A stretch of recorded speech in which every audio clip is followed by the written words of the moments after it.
हरियाणा की हर अपडेट के लिए बेल आइकन दबाएं और सब्सक्राइब करें STV हरियाणा न्यूज। नमस्कार, स्वागत है आपका। मैं हूं गौरव कुमार पांडे।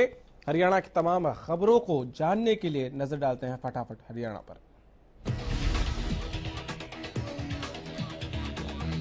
डिप्टी सीएम दुष्यंत चौटाला ने दिए संकेत, 20 अप्रैल से खुल सकती है इंडस्ट्री।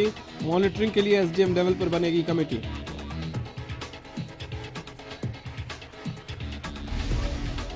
हरियाणा में कोरोना के 82 मरीज इलाज के बाद हुए ठीक। 137 एक्टिव मामलों का इलाज जारी। आज 7 नए केस आए सामने।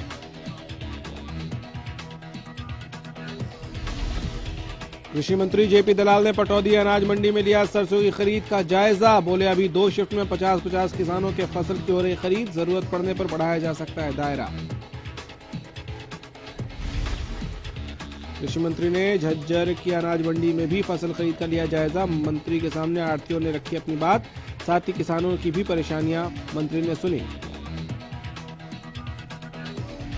ट्रोलर्स को रेसलर और बीजेपी नेता बबीता फोगाट का जवाब, कहा धमकियों से डरने वाली नहीं हूं, जायरा वसीम की तरह घर नहीं बैठूंगी, हमेशा देश के लिए लड़ती रहूंगी।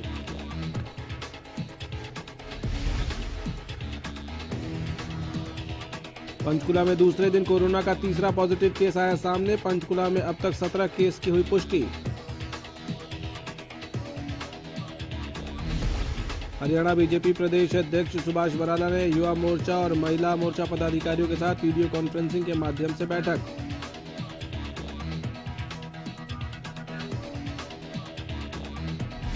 हरियाणा के परिवहन मंत्री मूलचंद शर्मा ने सभी लोगों का किया धन्यवाद जो हरियाणा कोरोना फंड और प्रधानमंत्री राहत कोष में दे रहे हैं अपनी मदद। मूलचंद शर्मा ने कहा लोग अपने जन्मदिन और शादी की सालगिरह पर भी सरकार के राहत कोष में राशि देकर देश में आई आपदा में मदद कर रहे हैं। फरीदाबाद इलेक्ट्रॉनिक ट्रेडर्स एसोसिएशन द्वारा आज 1,01,000 की राशि दी गई। साई संदेश संस्था ने भी दी 51,000।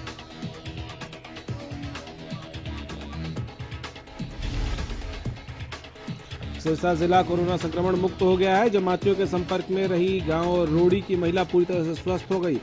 लगातार महिला की दूसरी रिपोर्ट भी नेगेटिव आई, जिसके बाद उसे छुट्टी दे दी गई।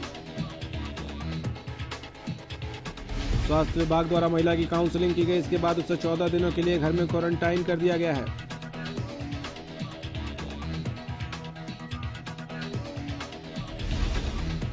करनाल में भी कोई शख्स अब कोरोना पॉजिटिव नहीं रहा। अस्पताल में भर्ती 2 मरीजों की पहली रिपोर्ट नेगेटिव आई।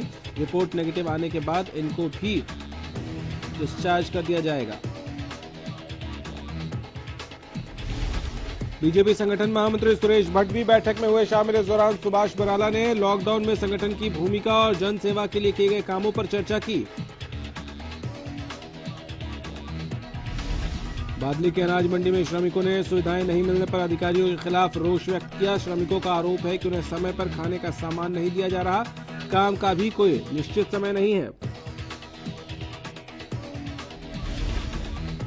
श्रमिक अपनी परेशानियों को लेकर विधायक से भी मिले। श्रमिकों की शिकायत सुनने के बाद विधायक ने मौके पर श्रमिकों की समस्याओं के समाधान के लिए उच्च अधिकारियों से बातचीत की।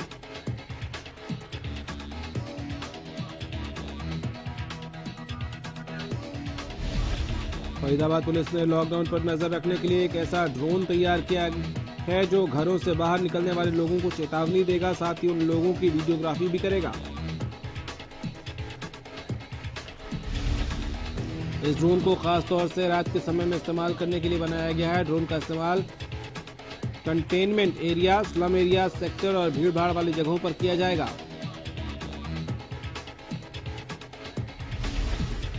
रेवाड़ी के पड़ोसी जिलों में आए पॉजिटिव मरीजों को देखते हुए रेवाड़ी प्रशासन ने बॉर्डर पर ड्यूटी मजिस्ट्रेट नियुक्त किए हैं। उन्हीं वाहनों को एंट्री दी जा रही है जिनके पास वैलिड पास होता है।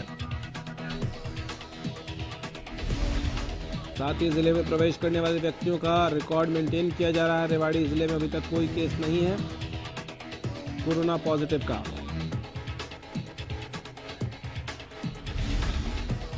रतिया के SDM ने मैरिज पैलेस और निजी शिक्षण संस्थानों का निरीक्षण किया। इस दौरान निर्देश दिए गए कि अगर कोई कोरोना का केस सामने आता है तो इन जगहों पर आइसोलेशन वार्ड बनाए जाएंगे।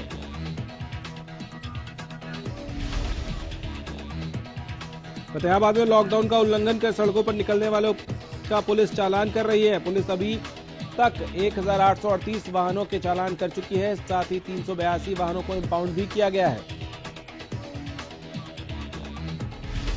पुलिस ने लॉकडाउन की अवधि के दौरान 1 करोड़ 11 लाख के चालान काटे हैं। पुलिस का कहना है कि लोग अपने घरों के बाहर ना निकले, इसीलिए चालान काटे जा रहे हैं। लॉकडाउन तक सख्ती रहेगी। फतेहाबाद पुलिस ने लॉकडाउन के बीच दिल्ली से हेरोइन की तस्करी कर ला रहे 2 युवकों को 84 ग्राम हेरोइन के साथ गिरफ्तार किया है। इस हेरोइन की कीमत 15 लाख रुपए बताई जा रही है।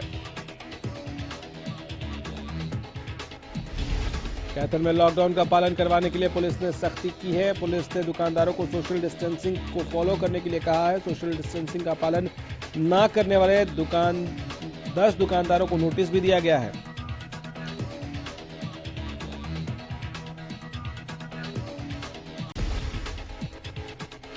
बल्लभगढ़ में दुकानदार सरकारी आदेशों की अवहेलना कर रहे हैं। किराने की दुकान खोलने का समय सुबह 11 बजे से शाम 5 बजे तक है, लेकिन दुकानदार सुबह 8:30 बजे ही दुकान खोलने शुरू कर देते हैं। गुरुग्राम पुलिस ने प्रवासी मजदूरों को फर्जी तरीके से बिहार जाने पर गिरफ्तार किया है। ये लोग एम्बुलेंस में छिपकर बादशाहपुर थाना क्षेत्र के सोना रोड इलाके से बिहार जाने की फिराक में थे। पुलिस पूछताछ में इस पूरे फर्जीवाड़े का भांडाफोड़ हुआ है, जिसके बाद पुलिस ने 16 प्रवासी मजदूरों को गिरफ्तार कर सलाखों के पीछे भेज दिया है। निजी अस्पताल का कर्मी फर्जी लेटर हेड के साथ सभी को लेकर जा रहा था।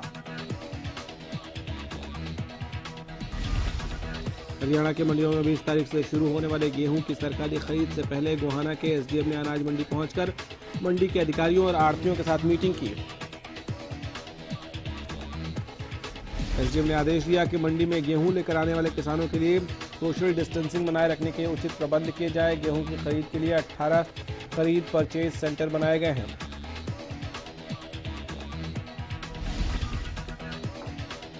नई अनाज मंडी में सरसों की खरीद शुरू हो चुकी है। इस बीच मंडी पहुंचे किसानों ने पैपेट कर्मचारियों पर धोखाधड़ी का आरोप लगाया है। किसानों ने बताया कि 100 से 150 ग्राम सरसों ज्यादा तोलकर ठगी की जा रही है। रोहतक जिले के आबकारी विभाग की टीम ने गांव तुलियाना स्थित एक शराब के ठेके पर छापा मारकर 220 बोतल अंग्रेजी शराब, देसी शराब और बियर की बोतलें बरामद की हैं। टीम ने मौके से एक युवक को भी गिरफ्तार किया, जो कि ठेके को बाहर से बंद करके पिछले दरवाजे से शराब बेच रहा था। सूचना पाकर आईएमटी पुलिस मौके पर पहुंची और युवक को काबू किया। प्रदेश सरकार द्वारा गुरुग्राम और सोहना को रेड जोन घोषित किया गया है, लेकिन सोहना देहात एरिया में दोहला रोड पर बनी शराब की दुकान से लोग धड़ल्ले से शराब खरीद रहे हैं। सरकार ने लॉकडाउन के दौरान सभी शराब की दुकानों को बंद किया हुआ है। सेल्समैन बंद दुकान से शराब की सप्लाई करते हैं और महंगे दामों पर शराब बेचते हैं। नूंह जिले में कोरोना पॉजिटिव मामले आए दिन बढ़ते जा रहे हैं। शुक्रवार को भी गांव लाहबास में एक मामला सामने आया है। जिले में इनकी संख्या बढ़कर 56 हो गई है। 4 मरीज ठीक भी हुए हैं। डॉक्टर और पुलिस की टीम शुक्रवार को लाहबास पहुंची, जहां कोरोना पॉजिटिव को नूंह स्थित Shaheed Hasan Khan Mewati college isolation ward में भर्ती कराया गया और परिवार वालों के भी सैंपल लिए गए।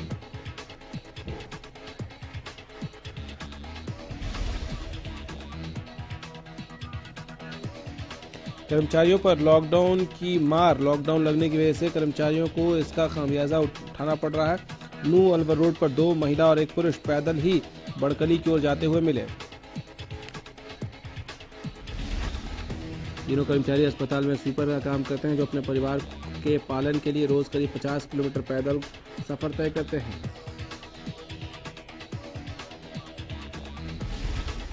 उकलाना में लोगों के प्रशासन के बाद फायर ब्रिगेड की गाड़ी का इंतजाम कर दिया गया, लेकिन आपात स्थिति में गाड़ी को चलाने के लिए ड्राइवर नियुक्त नहीं किए गए हैं। उकलाना में दमकल विभाग से हटाए गए कर्मचारियों ने भी इस संदर्भ में कहा कि कोर्ट के आदेश के हिसाब से अगर उकलाना में दमकल की गाड़ी आती है तो सबसे पहले उन्हें रखा जाना चाहिए।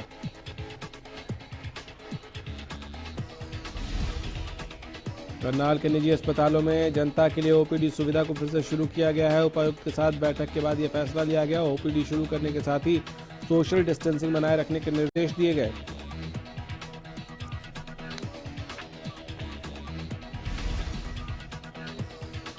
चरखी दादरी के सरकारी अस्पताल में ब्लड स्टोरेज यूनिट में रक्त की कमी के कारण मरीजों को परेशानी हो रही है। अस्पताल आपात स्थिति में भी रक्त न मिलने की वजह से मरीजों को भिवानी से रक्त लाना पड़ रहा है।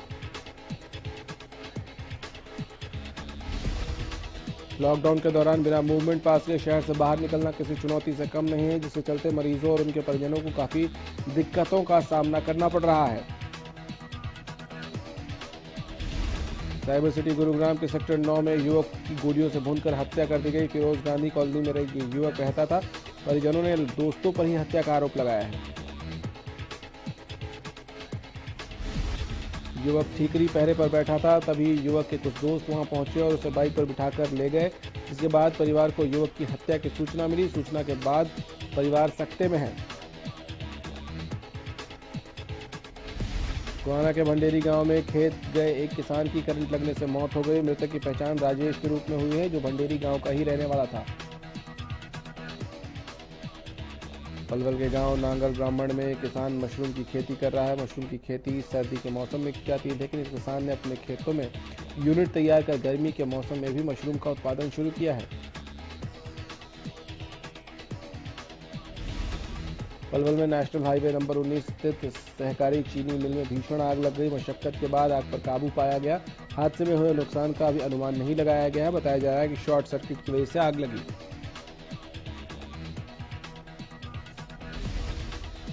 प्रदेश में तेज आंधी और बारिश ने किसानों की चिंता बढ़ा दी है। बारिश से किसानों के चेहरे पर मायूसी छा गई है। फटाफट हरियाणा में इतना ही। इजाजत दीजिए, नमस्कार।